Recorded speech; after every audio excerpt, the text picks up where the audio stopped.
사도행전 15장 36절에서 41절 말씀입니다. 며칠 후에 바울이 바나바더러 말하되 우리가 주의 말씀을 전한 각성으로 다시 가서 형제들이 어떠한가 방문하자 하고 바나바는 마가라 하는 요한도 데리고 가고자 하나 바울은 밤빌리아에서 자기들을 떠나 함께 일하러 가지 아니한 자를 데리고 가는 것이 옳지 않다 하여 서로 심히 다투어 피차 갈라서니 바나바는 마가를 데리고 배 타고 구브로로 가고 바울은 실라를 택한 후에 형제들에게 주의 은혜에 부탁함을 받고 떠나 수리아와 길리기아로 다니며 교회들을 견고하게 하니라. 아멘. 할렐루야, 오늘도 좋은 날입니다. 사도행전 15장 36절에서 41절 말씀 묵상입니다. 오늘은 바울과 바나바가 마가일로 헤어지다 라는 제목으로 말씀을 나누도록 하겠습니다. 바울과 바나바는 다시 2차 전도 여행을 떠나고자 합니다. 무릇 새로운 일을 도전하려고 할 때 옛일이 장애가 되는 경우가 있습니다. 지난날의 경험이라고 하는 것이 미래로 향하는 데 추진력도 되고 지혜도 되고 능력도 되지만 때로는 과거라고 하는 것이 우리의 미래로 나아가는데 방해가 될 때가 있습니다. 1차 전도 여행 때 바나바, 바울, 그리고 마가 이렇게 세 사람이 떠났습니다. 그러나 마가가 도중에 하차해서 고향인 예루살렘으로 돌아갔습니다. 바울은 이것이 아주 못마땅하게 여겼습니다. 마가가 떠난 이유에 대해 신학적으로 여러 가지 해석이 있습니다. 일반적인 해석은 그가 풍토병에 걸렸다가 그 병이 나았다는 것입니다. 그런데 다시 선교지로 향해 가는데 나약한 마음이 생겨서 돌아갔다는 것입니다. 또 하나의 해석은 마가가 버가라고 하는 곳에서 이제 비시디안 안디옥으로 가고자 합니다. 그런데 버가에서 비시디안 안디옥으로 가기 위해 험준한 1770km의 높은 산과 험준한 계곡을 통과해야 합니다. 이에 겁을 먹고 중간에 하차한 것입니다. 또 다른 해석은 마가는 마가다락방의 부잣집 아들이기에 집에서 평안하게 살고 온실 속의 화초같이 자랐기 때문에 막상 현장에 와보니 잠자리도 불편하고 음식도 불편하고 육체적으로도 고단했습니다. 고통을 겪어본 적이 없으니 쉽게 포기했던 것입니다. 결국 바나바와 바울 두 사람만 비시디안 안디옥으로 갔고 또 다른 곳을 돌면서 많은 교회를 세우고 기적과 이적도 행하고 많은 핍박도 당했습니다. 이윽고 예루살렘에서 선교 보고를 합니다. 마가는 그 보고하는 것을 들으면서 얼마나 후회했겠습니까? 나도 끝까지 따라갔다면 이 역사 속의 주인공이 될 수 있었을 것을. 그랬다면 이 시간에 얼마나 신났겠는가. 아, 내가 어쩌다가 이탈자가 되었는가 뉘우치고 회개한 것입니다. 그리고 굳게 결심하여 이번에는 다시 도전하겠다고 새롭게 결심합니다. 그런데 문제가 생깁니다. 바나바는 마가의 결심을 인정하고 마가에게 기회를 주고자 하지만 바울은 끝까지 거부합니다. 거절한 이유에 대해 38절에 자기들을 떠나 함께 일하러 가지 아니한 자, 그래서 절대로 안 된다는 것입니다.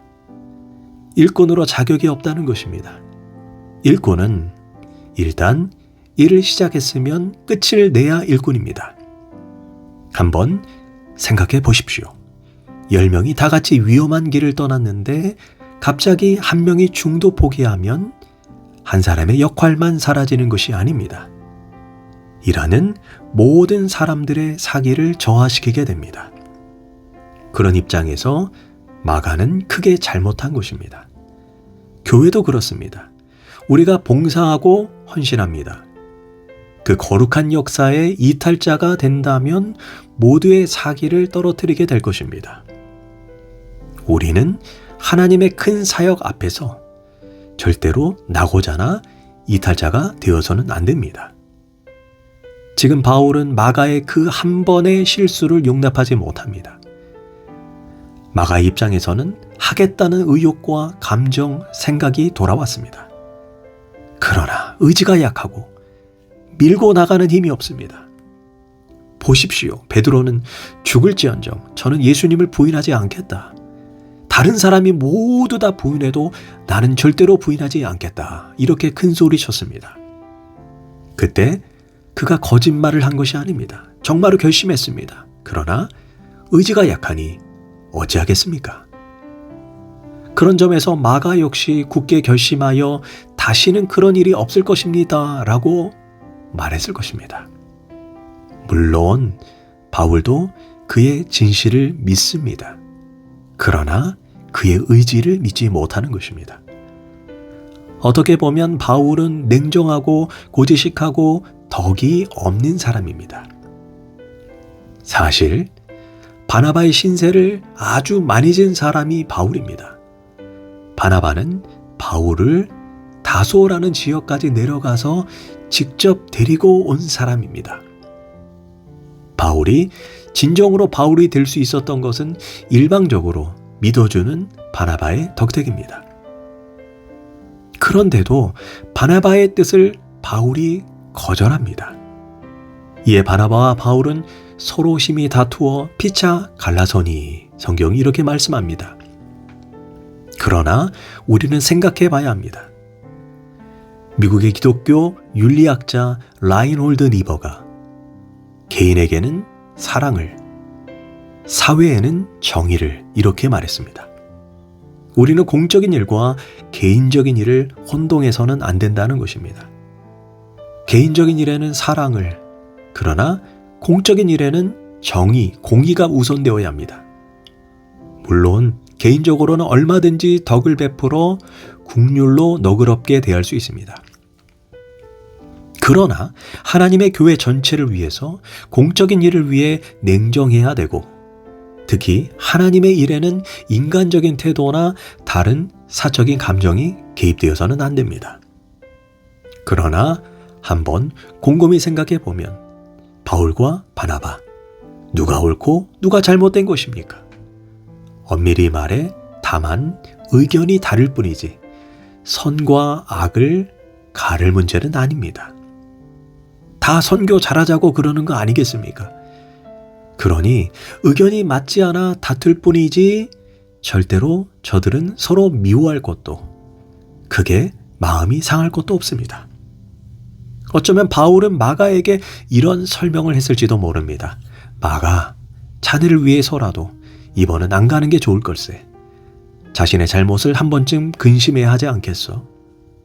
어쩌면 이 거절로 인해 그 순간 마가는 마음이 좀 아프고 힘들었겠지만 훗날 마가는 바울의 엄중한 꾸중을 통해 더욱 강한 하나님 나라의 일꾼이 되었을 것입니다. 저는 초등학교 1학년 때 같은 반 여자아이가 저희 누나와 누나 친구들 앞에서 저에게 빵점쟁이라고 놀린 적이 있습니다.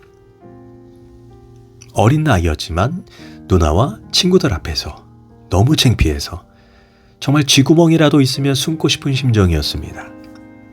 그 이후에 나에게 상처를 준 그 친구보다 더 좋은 성적을 얻기 위해 열심히 공부했습니다. 아마 마가도 그런 마음이 되지 않았겠습니까? 어쩌면 바울이 그렇게 냉정하게 한 것은 한 수 높이 내다보고 자네는 안 돼 라고 말한 것일지도 모르겠습니다.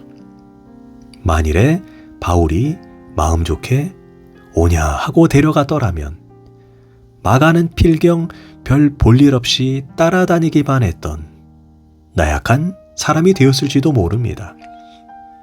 그런 점에서 마가는 바울을 만난 게 복된 일입니다. 그리고 또 하나 생각해 볼 것은 마가에게는 바나바가 있었습니다. 자신의 굳게 결심한 그 마음의 진실을 바나바가 믿어주고 알아주었습니다. 사람은 진실을 알아주는 그 한 사람 때문에 변화가 되는 것입니다. 설령 100번 거짓말하고 그 누구도 믿어주지 않아도 마지막 한마디를 믿어주는 어머니 때문에 철없는 자식이 변화되는 것입니다. 바나바, 그 한 사람은 마가의 등을 두들겨주며 나는 자네를 믿네. 바울이 싫다면 나하고 함께 가자. 이렇게 말하고 마가를 데리고 구브로로 갑니다. 이런 점에서 마가는 얼마나 복된 존재입니까? 나를 믿어주는 그 한 사람을 가지고 사는 사람이니 참으로 행운아입니다. 결국 이렇게 해서 선교 일행은 두 그룹으로 나뉘었습니다. 이 일을 두고 존 칼빈이 말합니다. 하나님께서는 분명히 이 불화를 알고 계셨다. 그러나 한 쌍에서 두 쌍을 만들었다. 이렇게 두 그룹으로 나누어지게 되었으니 얼마나 선교가 효과적이냐라는 것입니다. 비록 이 일로 더 효과적인 전도가 가능해졌다는 것입니다. 또 하나의 유익이 있습니다. 바로 신라라는 그 중요한 동역자를 바울이 얻었습니다. 마가가 같이 갔으면 신라는 선교 일행에서 발탁되지 못했을 것입니다. 신라는 누구냐? 로마 사람이면서 기독교로 개종한 사람입니다. 여기에 중요한 섭리가 있습니다. 사실 바울의 꿈은 복음을 들고 로마까지 가는 것입니다. 그런 점에서 신라와 동행했다는 것이 대단히 중요합니다. 바울은 신라와 다니면서 로마가 어떤 곳이냐고 물었을 것입니다. 로마에는 사람이 얼마나 살고 로마의 거리는, 로마의 정치는, 로마의 경제는, 그런 점에서 로마를 위해 중보기도 했을 것입니다. 앞으로 로마 선교에서 복음을 전하기 위해 신라가 바울에게 지식을 주고 동기부여를 주고 정료를 불어넣었을 것입니다. 그런 점에서 신라도 크게 공헌했던 것입니다. 여기에 하나님의 보이지 않는 섭리가 있습니다. 우리가 신앙생활을 할 때 서로의 의견이 다를 수 있습니다. 그러나 그것은 결코 잘못이 아닙니다. 우리가 참된 믿음, 참된 충성, 참된 열정만 품고 있다면 비록 지금은 의견이 다르다 할지라도 그 속에 하나님의 보이지 않는 섭리가 있다는 것입니다. 결국 마가도 이후에 영적 거장이 되고 신라도 위대한 선교사가 됩니다. 이후에 바울은 디모데후서 4장에서 마가에 대해 저는 나에게 참으로 유익한 사람이다 라고 고백합니다. 기도하겠습니다. 하나님, 나약한 마가를 영적 거장 마가로 만들어가는 과정을 통해 하나님 지금은 미약하고 연약하지만 언젠가 나를 귀하게 사용하실 그 하나님을 소망하며 바라봅니다. 예수님의 이름으로 기도합니다. 아멘.